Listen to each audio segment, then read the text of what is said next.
Hello everyone, आज हम current affair की एक और इम्पॉर्टेंट न्यूज़ को कवर करेंगे। तो आइए देखते हैं न्यूज़ क्या है।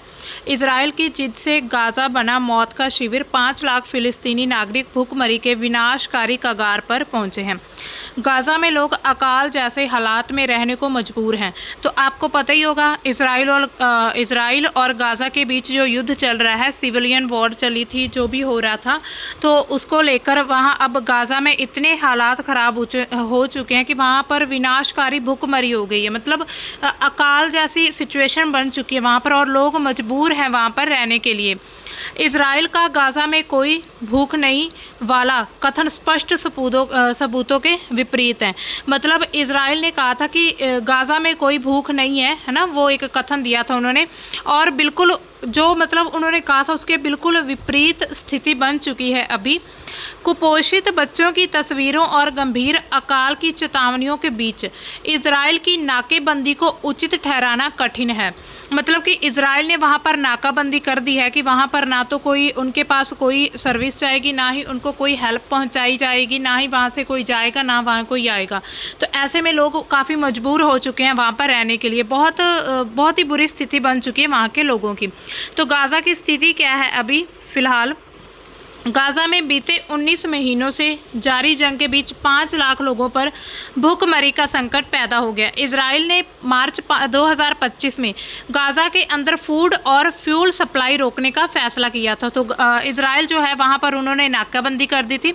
इजरायली सरकार क्या कहती है कि इससे हमास कमज़ोर होगा। जो वहाँ पर हमास एक संगठन है जिन्हें आतंकवादियों का संगठन कहा जाता है। मतलब जो चाहते हैं कि गाज़ा हमारा है, जहाँ पर जो गाज़ा वो कहते हैं कि जो इजराइल का क्षेत्र है, मतलब फ़िलिस्तीनी एरिया है, वो हमारा है। तो इसी तरह से हमास फ़िलिस्तीन पर और इजराइल पर अपना कब्जा करना चाहता है, और उसको ख़त्म करने के लिए इजराइल सरकार ऐसे ऐसे कदम उठा रही है, जैसे कि उन्होंने नाकाबंदी कर दी। वहाँ पर कोई भी उनको सेवा, मतलब कोई भी उनको सहायता नहीं पहुँचाई जा रही है। तो इसी तरह से जो आम जनता है उनको बहुत ज़्यादा नुकसान हो रहा है। नुकसान क्या, उनकी स्थिति बहुत ही ज़्यादा दयनीय बन चुकी है इस समय। इजराइल ने पिछले 10 हफ्तों से फ़िलिस्तीनी क्षेत्र में भोजन, आश्रय, दवा और किसी भी अन्य सामान के प्रवेश पर रोक लगा दी है, जबकि वह हवाई हमले और ज़मीनी अभियानों की लहरें चला रहा है। मतलब हवाई हमले किए जा रहे हैं उस पर, और ज़मीनी अभियान चल रहे हैं, जो आपस में युद्ध चलता है मिलिट्रीज के बीच। गाज़ा की लगभग 2.3 मिलियन की आबादी है, जीवित रहने के लिए लगभग पूरी तरह से बाहरी सहायता पर निर्भर है। मतलब वहाँ पर गाज़ा में अभी कोई भी वहाँ पर अन्य जो भी अनाज होता है, भोजन है, वो नहीं मिल रहा है। जितना चाहिए उतना पर्याप्त नहीं है वहाँ पर, क्योंकि इजराइल के 19 महीने पुराने सैन्य अभियान ने क्षेत्र के अंदर भोजन उत्पादन की अधिकांश क्षमता को ख़त्म कर दिया था। तो वहाँ पर युद्ध हुआ था, उससे फसलें नष्ट हो चुकी थी। तो वहाँ पर जो अनाज है वो भी पूरी तरह से मतलब अब ख़त्म हो चुका है जितना उनको चाहिए, और वहाँ की जो जनता है अभी सिर्फ बाहरी सहायता पर ही निर्भर है कि कोई और देश आकर उनकी मदद करे। बढ़ता भूखमरी संकट, इससे भूखमरी संकट जो है बढ़ रहा है। डॉक्टर पीपरकॉर्न क्या कहते हैं कि दुनिया के सबसे खराब भूख संकटों में से एक है, जितने भी अकाल पड़े उनमें से एक है, जो वास्तविक समय में सामने आ रहा है। संयुक्त राष्ट्र क्या कहता है, स्वास्थ्य एजेंसी, उन्होंने कहा है कि उत्तरी गाज़ा के कमाल अदवान अस्पताल के दौरे में बताया है, जहां हर दिन 300 से ज़्यादा बच्चों की जांच WHO समर्पित पोषण केंद्र में की जाती है। दौरे के दौरान अस्पताल ने वैश्विक तीव्र कुपोषण के 11% से ज़्यादा मामलों की रिपोर्ट की है। उन्होंने मतलब ऐसे सामने आए हैं 11% से ऐसे मामले, मतलब ज़्यादा है जो कुपोषण का शिकार हो चुके हैं वहाँ पर बच्चे भी। विश्व स्वास्थ्य संगठन इस क्षेत्र में 16 बाह्य रोगी और 3 अंतर रोगी कुपोषण उपचार केंद्रों की जीवन रक्षक आपूर्ति प्रदान करता है। जो WHO विश्व स्वास्थ्य संगठन है, जो वर्ल्ड हेल्थ ऑर्गेनाइजेशन, वो जो उनको सहायता प्रदान करने की कोशिश कर रहा है, और मानवीय सहायता की कमी के कारण इन कामों को जारी रखने की इसकी क्षमता खतरे में पड़ चुकी है। अब देखिए और क्या इससे रिलेटेड और न्यूज़ आ रही है कि Gaza 57 children reported dead from mall nutrition says WHO कहता है कि कुपोषण का शिकार हो चुके 57 चिल्ड्रन गाज़ा में। तो ये एक रिपोर्ट आई है WHO की। And the aid blockage, people in Gaza are dying while who मतलब WHO, world health organization and partners, medical supplies and food are minutes away ready for deployment. WHO calls for the release for all hostage as a cease fire. Peace is the only medicine. तो WHO सलाह देता है कि piece जो शांति है वो एक medicine है जो इस समय की स्थिति को सही कर सकती है।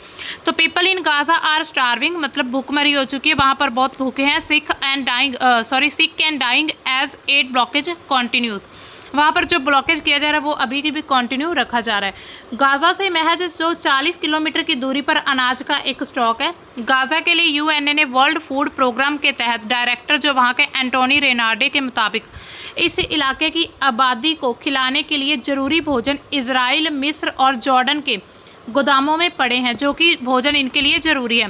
ये गोदाम गाज़ा से सिर्फ 40 किलोमीटर दूर है। रेनार्ड ने कहा है कि गाज़ा में WFP यानी कि वर्ल्ड फूड प्रोग्राम उसके गोदाम खाली हैं और एजेंसी अब 10 लाख लोगों को भोजन मुहैया कराने की बजाय सिर्फ 2 लाख लोगों का भोजन ही बना पा रही है। UN और यूरोपीय देशों ने इजराइल से गाज़ा पट्टी में भूखमरी, अकाल की स्थितियों में निपटने के लिए गाज़ा को खाना पहुंचाने पर लगी रोक को जल्द खत्म करने की मांग की है। अगर इजराइल ने सैन्य कार्रवाई बढ़ाई तो ज़्यादातर लोगों को खाना, पानी, आश्रय और दवाइयाँ नहीं मिलेंगी। तो ये WEP की एक रिपोर्ट है। बेंजामिन नेतन्याहू क्या कहते हैं हमास को ख़त्म करने के लिए? वो कहते हैं कि जंग हम जारी रखेंगे। इजराइल के प्रधानमंत्री हैं बेंजामिन नेतन्याहू ने 13 मई को एक बयान दिया था और कहा कि हमास को ख़त्म करने के लिए जंग अभी भी जारी रहेगा। मतलब उनको कोई फ़र्क नहीं पड़ता है कि वहाँ की जो आम जनता है वो कैसे वहाँ पर जी रही है, उनकी स्थिति कैसी है, वो कैसे भूखमरी से जूझ रही है। तो वो चाहते कि हम जारी जंग रखेंगे जब तक कि हमास ख़त्म नहीं हो जाता। दूसरी तरफ अमेरिकी राष्ट्रपति जो डोनाल्ड ट्रंप है, उन्होंने गाज़ा में खाना पहुंचाने के लिए एक नई योजना का सुझाव दिया है, जिसमें निजी संगठन कुछ चुनिंदा जगहों पर खाना बांटेंगे। मतलब कुछ ऐसे पर्टिकुलर प्लेसेस होंगी जहां पर खाना बांटा जाएगा। UN ने इस योजना को खारिज कर दिया, मतलब इसको कैंसिल कर दिया, क्योंकि इससे लोगों को खाना पाने के लिए लंबी दूरी तय करनी पड़ेगी। तो ट्रंप ने ऐसा कोई सुझाव दिया था कि हम जो है गाज़ा से इतनी दूर तक लोगों को खाना देंगे, लेकिन UN कहता है कि फिर लोगों को लंबी दूरी तय करनी होगी। यहाँ गाज़ा से मतलब अपने स्थान से निकलकर इतनी दूर तक जाना होगा खाना लेने के लिए। इजराइल ने और क्या किया है, वहाँ पर गाज़ा के जो अस्पताल हैं वहाँ उनकी मदद तो क्या कर रही, वहाँ के जो स्वास्थ्य केंद्र है उनको भी ख़त्म किया जा रहा है। अस्पताल पर हवाई हमला किया है इजराइल ने। 13 मई को गाज़ा के एक अस्पताल पर हवाई हमला किया। इजरायली विमानों ने खान यूनिस के यूरोपीय अस्पताल पर एक साथ 6 बम गिराए हैं। यहाँ पर आप पिक्चर्स में देख सकते हैं उसकी क्या हालत हो चुकी है। यहाँ पर इस हमले में 28 लोग मारे गए हैं, कोई और भी लोग हैं बहुत सारे जो घायल हो चुके हैं। हमले को लेकर इजरायली सैन्य बलों ने कहा कि उन्होंने हमास आतंकवादियों के कमांड और कंट्रोल सेंटर पर सटीक हमला किया है, जो कि उनके अनुसार अस्पताल के नीचे बना था। अब देखिए जो सेंटर था अस्पताल के नीचे, उस पर भी हमला किया है। उन्होंने कहा कि ये आतंकवादियों का एक ठिकाना था, लेकिन अगर आतंकवादियों को ख़त्म करना है तो अस्पताल पर अटैक करना तो कोई सोल्यूशन नहीं है। आप चाहें तो वहाँ की जो जनता जब मतलब कोई कहीं और पहले उनको स्वास्थ्य सेवाएं उपलब्ध कराएं, फिर उस जगह को खाली करवा के वहाँ पर आप जिन भी आतंकवादियों को जिनको भी मारना चाहते फिर आप उन पर हमला कर सकते हैं। लेकिन ये जो उन्होंने किया है ये ऐसा माना जा रहा है वर्ल्ड लेवल पर कि ये बहुत गलत कर रहा है इजराइल। अगर साथ देता है कोई भी देश तो इट मीन्स ये बहुत ही मुश्किल होगा अगर इजराइल के साथ दिया जाएगा कि वहाँ पर जो प्रतिबंध लगा दिए गए, नाकाबंदी कर दी गई गाज़ा में, वहाँ के जो लोग हैं उनकी हालत आप यहाँ पिक्चर्स में देख सकते हैं। ये वहाँ की पिक्चर्स हैं, ऐसे हालात बन चुके हैं वहाँ पर। ये देखिए छोटे छोटे बच्चे भूखमरी से जूझ रहे हैं, कुपोषण का शिकार हो रहे हैं। अब देखिए अकाल की घोषणा कैसे की जाती है कि अब अकाल पड़ चुका है इस क्षेत्र में। एकीकृत खाद्य सुरक्षा चरण वर्गीकरण, जिसे पहली बार 2004 में सोमालिया में अकाल के दौरान स्थापित किया गया था। 1 दर्जन से अधिक संयुक्त राष्ट्र एजेंसी, सहायता समूह, सरकार और अन्य निकायों को समूहीकृत करता है। इसने केवल कुछ ही बार अकाल की घोषणा की है, जैसे कि 2011 में सोमालिया में, 2017 और 20 में दक्षिण सूडान में भी अकाल की घोषणा, और पिछले साल सूडान के पश्चिम दारपुर के क्षेत्र के कुछ हिस्सों में अकाल की घोषणा की गई है। मतलब जब ऐसी स्थिति आ जाए तो इट मीन्स कि वहाँ पर अकाल पड़ चुका है।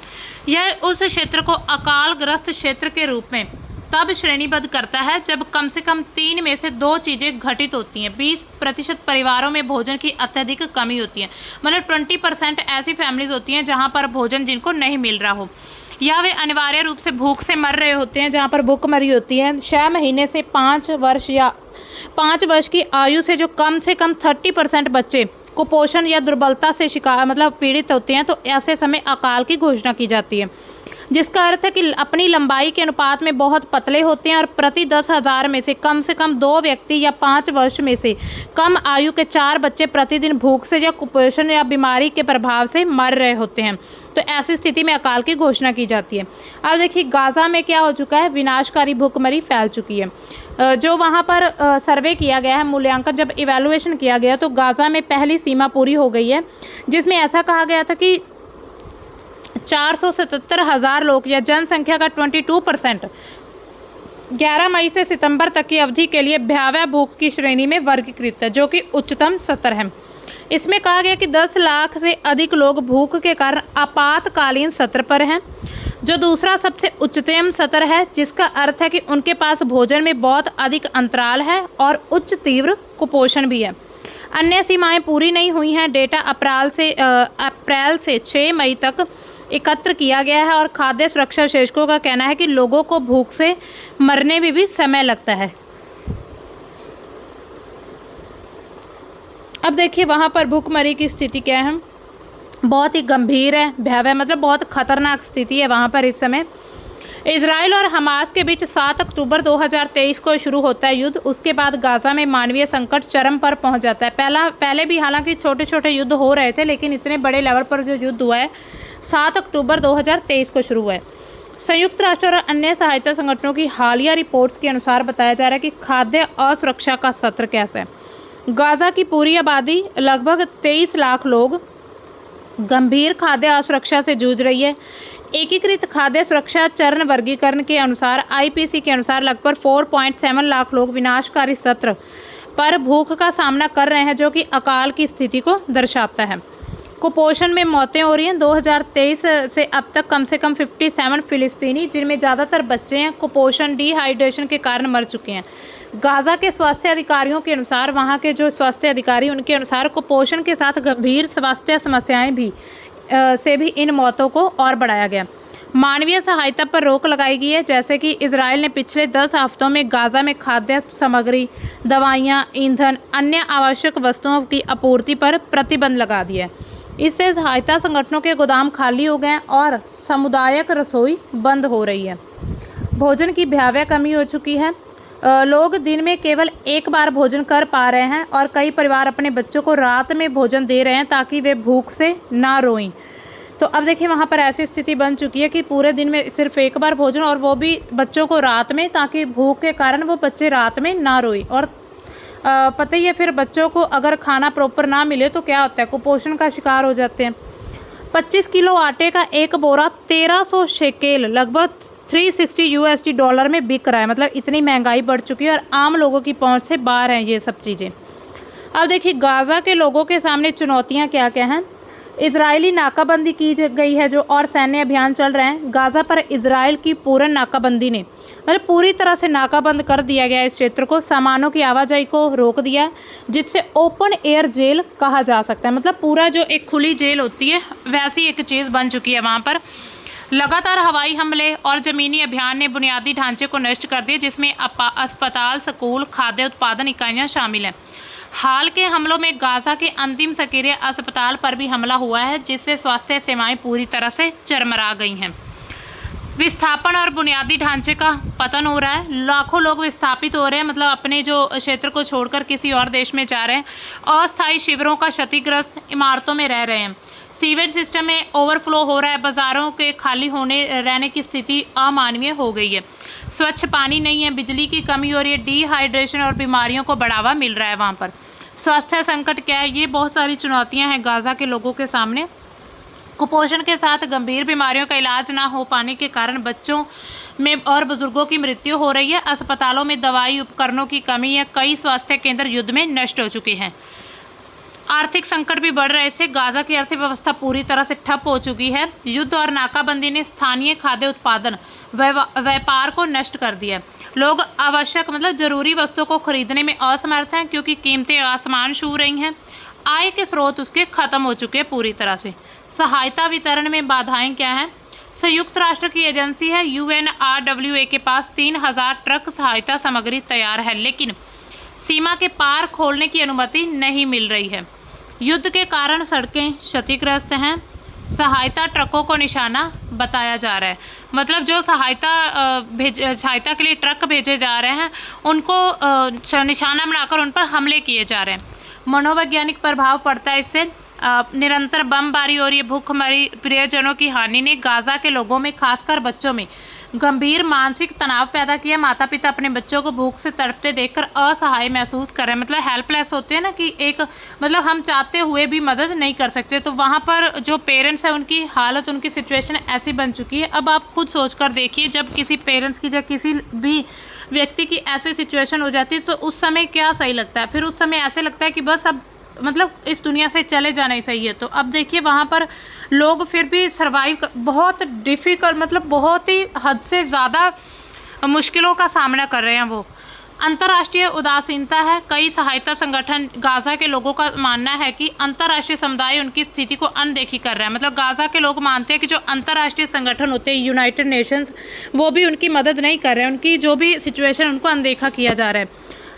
भुखमरी को हथियार के रूप में यूज़ किया जा रहा है, लेकिन इस पर जो ठोस कार्रवाई है वो नहीं की जा रही है। तो देखिए, हमने इस पूरी न्यूज़ में देखा कि गाज़ा में अभी जो विनाशकारी भुखमरी फैली, उससे अकाल की सिचुएशन पैदा हो चुकी है। कुपोषण का शिकार है वहाँ पर। जो मौत, बुजुर्ग और बच्चों की मौतों में बहुत ही ज़्यादा मतलब वृद्धि देखी जा रही है, बहुत ज़्यादा हो रहा है। और वहाँ पर इजराइल ने अभी जो नाकाबंद किया है इसको चारों तरफ से, तो उसकी बहुत सारे देश उसकी आलोचना भी कर रहे हैं। जैसे कि ट्रंप ने एक सुझाव दिया था कि किसी पर्टिकुलर प्लेसेस पर हम जो अनाज हम मुहैया करवा सकते हैं, लेकिन वहाँ पर यूएन ने क्या कहता है, वो अपना तर्क देता है कि लोगों को बहुत ज़्यादा सफ़र करना पड़ेगा, इसकी वजह से लंबाई मतलब दूरी को तय करना होगा। तो इसी तरह से अब देखते हैं और क्या होता है। जो फ़िलहाल हमारे पास डेटा था वो हमने आपके सामने पूरा रख दिया है। अगर आपको इस न्यूज़ का PDF चाहिए तो आप हमारे नीचे टेलीग्राम ग्रुप का लिंक दिया हुआ है, उसे ज्वाइन कर सकते हैं। और इसके साथ और कोई भी अपडेट आती है हम आपके सामने लेकर आएंगे। और मिलते हैं हम अपनी नई न्यूज़ के साथ। तब तक के लिए बाय। Thanks for watching.